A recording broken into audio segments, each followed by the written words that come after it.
صلی اللہ علیہ وسلم نے دوسری نصیحت یہ فرمائی وَصِحَّتِكَ قَبْلَ سَقَمِكَ، اے لوگوں بیماری کے آنے سے پہلے پہلے اپنی صحت کو غنیمت جان لو۔ جو اللہ نے طاقت قوت دی ہے، جستجو دی ہے، اس کو اللہ رسول اللہ کے لیے استعمال کرو، یہ منمانی مت کرو، قرآن حدیث کے مطابق اپنی زندگی گزارو۔ یہ کیسی بات ہے، اگر جوان اگر بوڑھے جن کی زبردست صحت ہے تو وہ کسی کمزور کسی بیمار کے پاس بیٹھیں، اس کی عیادت کریں، کبھی نہ کبھی ٹور کے لیے ادھر ادھر جاتے ہو نا، ٹور کے لیے یہ وہ پارک کرتے پڑا یہ سب گھومتے ہو نا، یہاں مت چاہیے، کبھی مہینے میں ایک دن کسی گورنمنٹ ہاسپٹل کا جائزہ بھی لے لیں، پتا چلے گا کہ صحت کتنی قیمتی ہے۔ کبھی جائیں دیکھیں کہ وہاں پیشنٹس کیسے ہیں، وہاں جو مسلمان ہیں ان سے بات کریں کہ جمعہ کا دن کل گزرا ہے، آج ہفتہ میں آپ کے پاس آیا ہوں، کل جمعہ کا دن گزر رہا تھا، آپ کے دل پر کیسے بیت رہی تھی۔ وہ ضرور ضرور کہیں گے کہ صاحب دل تو چاہتا ہے کہ مسجد جاؤں لیکن یہ بیماری ہمیں اجازت نہیں دیتی۔ معزز حاضرین کرام، صحت کی اتنی اہمیت ہے، اتنی فضیلت ہے، اتنا مقام مرتبہ ہے کہ نبی اکرم صلی اللہ علیہ وسلم نے اس کے تعلق سے دعائیں سکھلائی ہیں، اور دعائیں تو دعائیں ایسی جو نماز کے آس پاس گھوم رہی ہیں، جیسے فطر کی دعا، فطر کی نماز میں کون سی دعا کرتے ہیں؟ اللہم اہدنی فی من ہدیت، اس کے بعد کیا دعا ہے؟ وعافنی فی من عافیت، اے اللہ عافیت والوں میں سے مجھے بھی عافیت دے، صحت والوں میں سے مجھے بھی صحت دے۔ سبحان اللہ، وتر کی دعا میں صحت کی دعا، وتر کی نماز میں صحت کی دعا، سبحان اللہ، کیا کیا معاملہ ہے۔ معزز حاضرین اکرام، یہی نہیں، آج ہم مسلمانوں کا مسئلہ کیا ہو گیا ہے معلوم؟ امام صاحب نماز کے بعد دعا کرائیں گے تو بس ہم آمین آمین کہتے ہوئے چلے جائیں گے، بس ہو گیا، امام صاحب دعا کریں نا بس۔ ارے میرے بھائی، نماز کے بعد کی دعائیں جو نبی نے سکھلائی اس کا اہتمام کرو۔ اکثر اہل حدیث کی مساجد میں فرض نماز کے بعد کی دعاؤں کا پوسٹر چارٹ لگایا جاتا ہے، اس میں ایک دعا ہے، کیا عبداللہ ابن عمر رضی اللہ عنہ فرماتے ہیں، نہیں عبداللہ ابن عباس رضی اللہ عنہ فرماتے ہیں کہ جیسے ہی نبی اکرم صلی اللہ علیہ وسلم سلام پھیرتے تو ایک مرتبہ بلند آواز سے اللہ اکبر کہتے ہیں، ہم سمجھ جاتے ہیں کہ نبی کی نماز ہوئی ہے، مکمل ہوئی ہے، پھر 3 مرتبہ استغفر اللہ پڑھتے، اس کے بعد دعا کرتے، اللہم انت السلام ومنک السلام تبارکت یا ذا الجلال والاکرام، اللہم انت السلام، اے اللہ تو سلامتی والا ہے، ومنک السلام تجھ سے سلامتی ہے، تبارکت یا ذا الجلال والاکرام، اے بزرگی والے، اے شان والے، اے مقام والے، تیری ذات بابرکت ہے۔ کبھی اس دعا پر غور کیا؟ ارے بندہ نماز کے بعد رب سے دعا کر رہا ہے کہ اے میرے رب، جیسے تو سلامتی والا ہے، تجھ سے سلامتی ہے، تو میری اس زندگی پر بھی سلامتی نازل کر، تو میری صحت برقرار رکھ، میرے گھر کے مسائل میں سلامتی، میرے تجارت کے معاملات میں سلامتی، ہر اعتبار سے تو سلامتی رکھ۔ دعا کرتے نا السلام علیکم ورحمۃ اللہ، اس کا معنی کیا ہے؟ تم پر سلامتی ہو، یعنی ہر پریشانی سے، ہر بلا سے، ہر برائی سے، ہر ایک سے تم بچے رہو، ہر قسم کی بیماری سے تم محفوظ رہو، یہی تو اس کا معنی ہے۔ لیکن ہمیں اس کا کیا بھی مطلب ہے، ہمیں کیا ہونا، پورا وہ آرٹیفیشیل ہونا سب کچھ ہمیں، اللہ تعالیٰ جو قدرتی دے رہا وہ ہمیں نہیں چاہتے، جو کچھ لوگ بنائے وہ چاہتے، یہ طریقہ غلط ہے۔ نبی نے جو حدیث میں کہا اس کو اپنائیں، جو سنت ہے اس کو اپنائیں۔ معزز سامعین کرام، یہی نہیں بلکہ ایک اور دعا ہے، وہ دعا عبد الرحمن بن ابو بکرہ اپنے والد سے روایت کرتے ہیں کہ ان کے والد عبد الرحمن کے والد ابو بکرہ رضی اللہ عنہ صبح شام 3 مرتبہ یہ دعا پڑھتے ہیں، کیا؟ اللہم عافنی فی بدنی، اللہم عافنی فی سمعی، اللہم عافنی فی بصری، لا الہ الا انت، اللہم عافنی فی بدنی، اے اللہ تو میرے جسم میں قوت دے، مجھے صحت دے، اللہم عافنی فی سمعی، اے اللہ میری سماعت میں، میرے سننے میں تو کیا دے؟ طاقت دے، کیا دے؟ صحت دے، اے اللہ تو میرے دیکھنے میں، میری بصارت میں عافیت دے، صحت دے، یہ دعا کرتے ہیں۔ لا الہ الا انت، اللہ تیرے علاوہ کوئی معبود برحق نہیں ہے، تو ہی سب کچھ دینے والا ہے، کوئی بیچ میں ایسا نہیں کہ تیرا کام ہو کر سکے، ہرگز ہو نہیں سکتا۔ عبد الرحمن رضی اللہ عنہ اپنے والد ابو بکرہ رضی اللہ عنہ سے سوال کرتے ہیں کہ آپ یہ دعا روز صبح شام کیوں پڑھتے ہیں؟ تو کہتے ہیں ابو بکرہ کہ اے میرے بیٹے، اے میرے لقتے جگر، میں نے اپنے نبی محمد صلی اللہ علیہ وسلم کو صبح شام یہ پڑھتے ہوئے سنا، لہذا اس سنت پر عمل کرنے کے لیے میں یہ عمل کرتا ہوں۔ اللہ اکبر، کیسی سنت پر عمل ہے نا۔ آج ہمیں یہ چیزیں نہیں چاہیے، نمازیں چھوڑ کر کے روڈوں پر سیٹیاں بجانا، روڈوں پر جشن میلاد کے نام پر کنگیاں بجانا، یہ ہم جانتے ہیں، سبحان اللہ، نیا دور چل رہا ہے، لیکن نبی کی جو سنت ہے وہ ہمیں نہیں جانتے۔ استغفر اللہ، کیسے مسلمان ہیں؟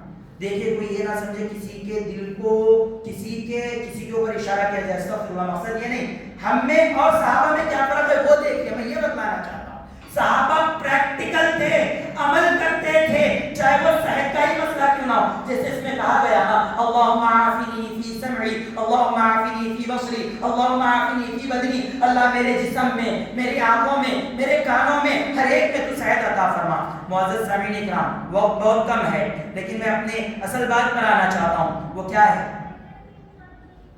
صحت کی اتنی اہمیت ہے، دعاؤں کے ذریعے سکھلایا گیا مختلف انداز سے، لیکن اسلام میں اس کا نظام دو چیزوں پر منتخب کیا گیا ہے، دو چیزوں پر انسانی صحت کا نظام ہے۔ کیا کیا؟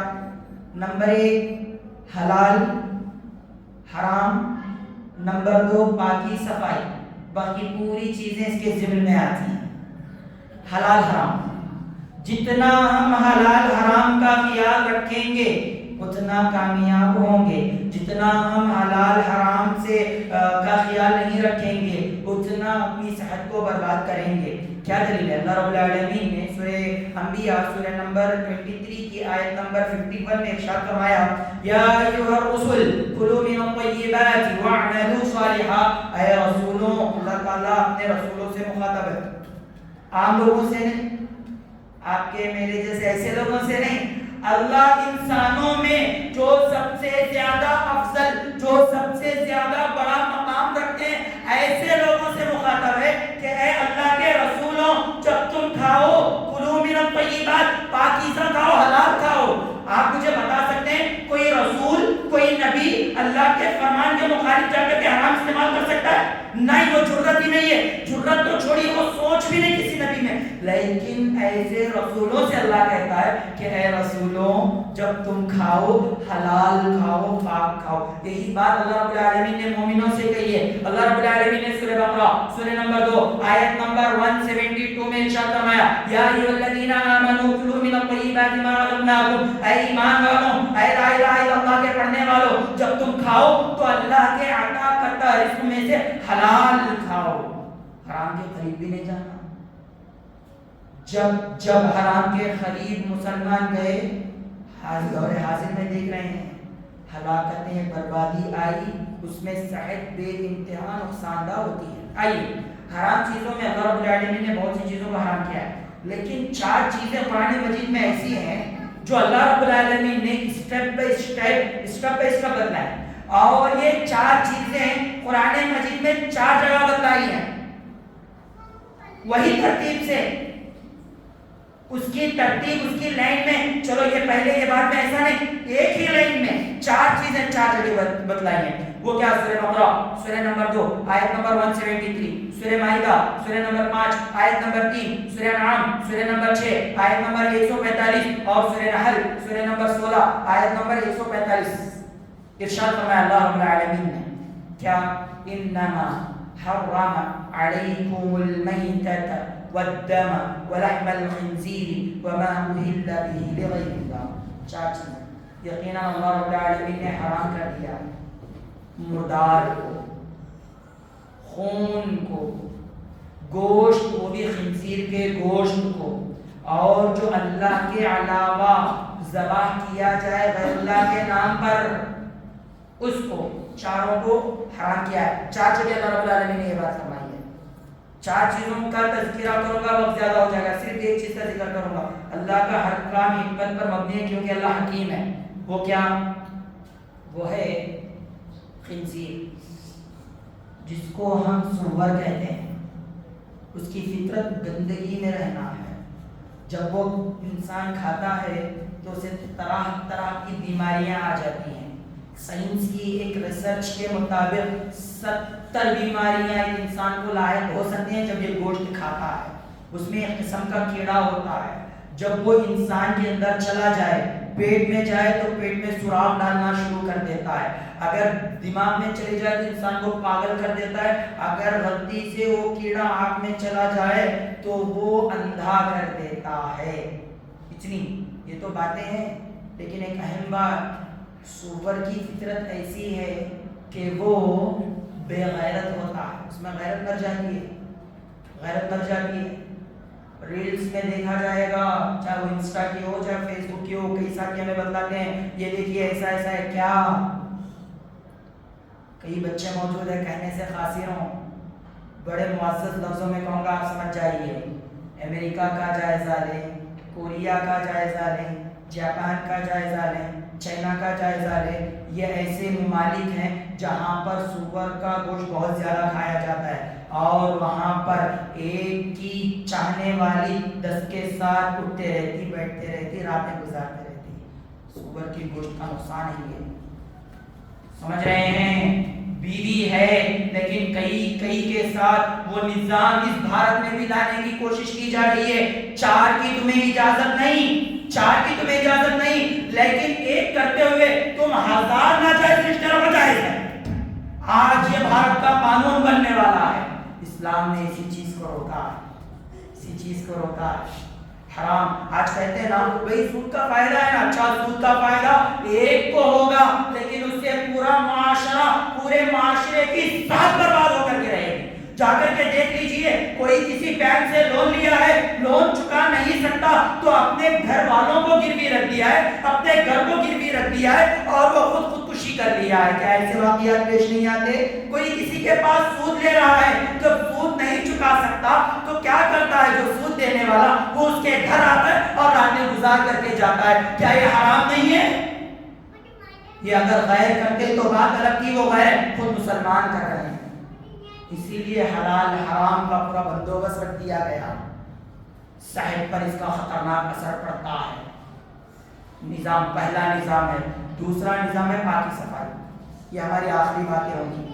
جب تک ایک انسان پاکی صفائی کو اہمیت نہیں دے گا وہ کئی بیماریوں میں پڑتا رہے گا۔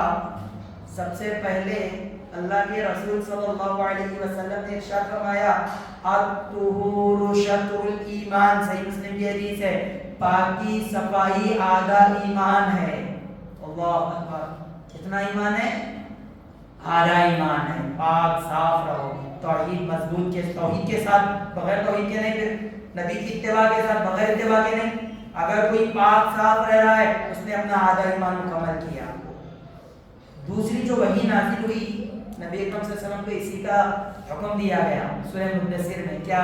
یا ایھا المدثر قم فانذر وربک فکبر وثیابک فطہر، اے چادر اوڑھنے والے اٹھو، قم فانذر اور ان کو ڈراؤ، وربک فکبر اور اپنے پروردگار کی، اپنے رب کعبہ کی تعریفیں بیان کرو، کبریائی بیان کرو، بڑائی بیان کرو، وثیابک فطہر اور اپنے کپڑوں کو پاک رکھو۔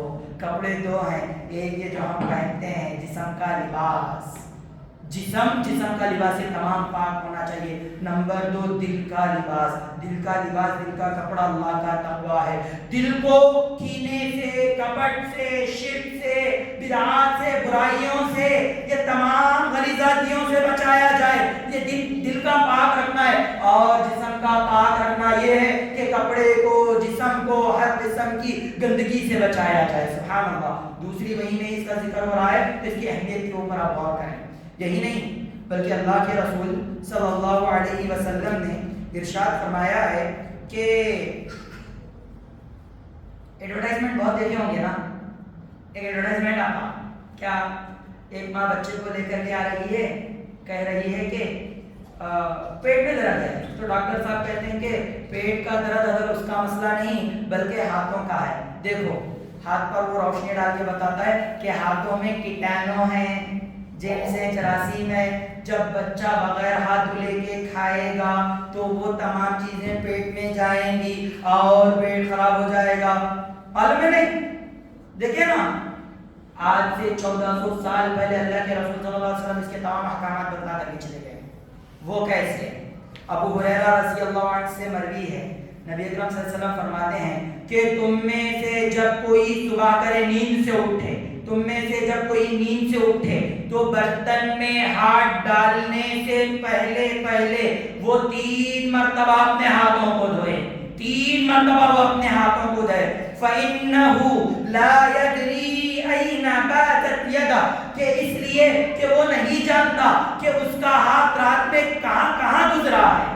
سبحان اللہ، نبی نے 1400 سال پہلے بتلا دیا، آج میرے اور آپ کے چاہنے والے چھوٹے چھوٹے بچے، یہ مسلمان بچے ایڈورٹائزمنٹ سے سیکھتے ہیں لیکن نبی کی سنت سے یہ چیزیں نہیں سیکھتی، استغفر اللہ۔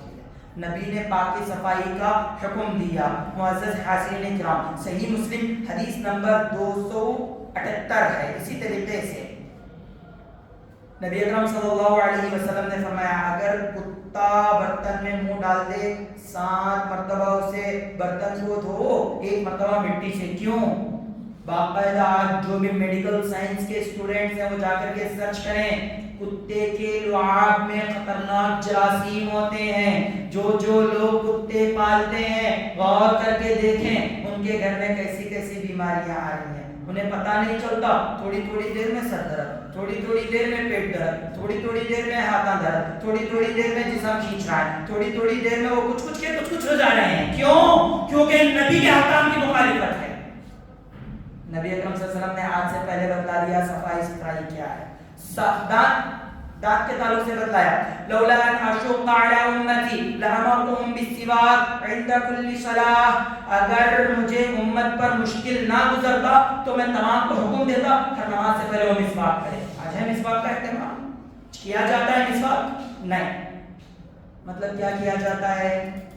حکم بھاگی چلتی ہے، گٹکی کرتے، سگریٹاں کرتے، عادت چھوڑیے، نہیں یہ عادت نہیں جاتی، چلیے بے انسان ہے، کسی چیز کی عادت پڑے تو جلدی نہیں جاتی، ہم یہ نہیں بولتے کہ عام ہوتا ممبر پہ ڈرے بول رہے ہیں، ایسا نہیں بولیں گے، استغفر اللہ، یہ عادت نہیں جاتی، لیکن اس کا آلٹرنیٹ بھی تو اللہ دیا ہے، رسول اللہ دیے ہیں، جب تمہیں اس کی عادت پڑ جائے اس کو چھوڑنے کے لیے مسواک کا استعمال کرو، جب تمہارا منہ چاہتا ہے کہ تم اس وقت میں گٹکا کھاؤ، بیڑی پیو، اس کے بجائے نبی کی سنت نکالو اور اسے چباؤ، اسے دانتوں میں کرو، کتنا فائدہ ہوگا؟ کیا نہیں ہوگا؟ کیا وہ عادت نہیں چھوٹے گی؟ ضرور چھوٹے گی، اگر صاف دل سے سچے دل سے نبی کی سنت پہ اختیار کیا جائے۔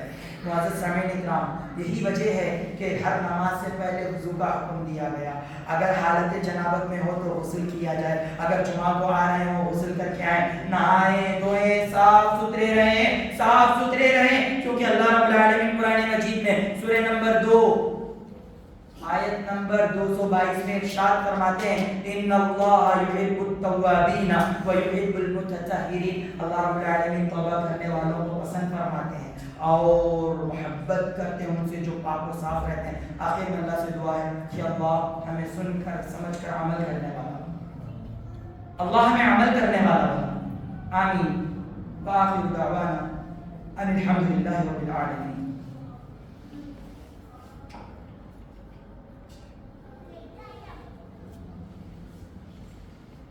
إن الحمد لله نحمده ونستعينه ونستغفره ونعوذ بالله من شرور أنفسنا ومن سيئات أعمالنا، ومن يهده الله فلا مضل له ومن يضلل فلا هادي له، وأشهد أن لا إله إلا الله وحده لا شريك له، وأشهد أن محمدا عبده ورسوله، أما بعد إن الله وملائكته يصلون على النبي يا أيها الذين آمنوا صلوا عليه وسلموا تسليما، اللهم صل على محمد وعلى آل محمد كما صليت على إبراهيم وعلى آل إبراهيم إنك حميد مجيد، اللهم بارك على محمد وعلى آل محمد كما باركت على إبراهيم وعلى آل إبراهيم إنك حميد مجيد۔ معزز سامعین، خطبہ ثانی دوسرا خطبہ نبی اکرم صلی اللہ علیہ وسلم کی ایک نصیحتیں کیا کرتے تھے، اس میں سے ایک نصیحت ہے، میں چاہ رہا تھا کہ وقت زیادہ ہو چکا ہے، یہ بغیر بولے کے چلے جائیں، لیکن دل نہیں مان رہا، مسلمانوں کی حالت دیکھ کر کے کہنا پڑ رہا ہے۔ وہ کیا؟ وہ یہ نبی اکرم صلی اللہ علیہ وسلم فرمایا کرتے تھے اتقوا اللہ حیثما کنتم، اللہ رب العالمین سے ڈرو تم جہاں کہیں بھی رہو۔ چھوٹا جملہ ہے نا، یہ معنی بہت بڑا ہے۔ جہاں کہیں بھی رہو، گھر میں ہو، بازار میں ہو، مسجد میں ہو، دوستوں میں ہو، دشمنوں میں ہو، چاہنے والوں میں ہو، اپنوں میں ہو، پرایوں میں ہو، جس کسی میں بھی ہو، اچھے ہو، برے ہو، صحت مند ہو، بیمار ہو، بیمار کی عیادت کرنے کے لیے جا رہے ہو، جیسے کیسے بھی ہو، سفر میں ہو، حضر میں ہو، تمہارا سفر ٹرین میں چل رہا ہو، یا ہمارا سفر پلین میں چل رہا ہو، یا ہمارا سفر کسی آٹو ہی کے ذریعے ہو رہا ہو، اللہ سے ڈرو، اللہ کا خوف کھاؤ۔ دل پر ہاتھ رکھ کر کے کہیں، کیا صحیح معنوں میں ہمارے دل میں اللہ کا ڈر ہے؟ تھوڑا غور کریں، تنہائی میں بیٹھیں، اکیلے بیٹھیں، سامنے ایک آئینہ رکھیں اور اپنے آپ کو دیکھتے ہوئے سوال کریں کہ کیا تجھ میں اللہ کا ڈر ہے؟ جواب آئے گا کہ تو آدھار کارڈ کا مسلمان ہے، تو راشن کارڈ کا مسلمان ہے، تو ووٹر آئی ڈی کا مسلمان ہے، تو دنیاوی اعتبار سے نام کے حساب سے عبداللہ عبدالرحمن والا تو مسلمان ہے، لیکن تو قرآن حدیث والا مسلمان نہیں، تو صحابہ والا مسلمان ہے۔ یہ جواب آئے گا، کبھی غور کر کے دیکھیں۔ یہ جو زندگی دی گئی ہے نا، بہت انمول ہے، بہت قیمتی ہے، اگر اس کو ہم قیمتی بنائیں گے، وگرنہ برباد ہو جائے گی۔ آج کے جمعہ میں ہم نے جو جانا وہ یہ کہ صحت کی بہت زیادہ اہمیت ہے، صحت کی بے انتہا اہمیت ہے۔ قرآن مجید میں جان کی اہمیت کے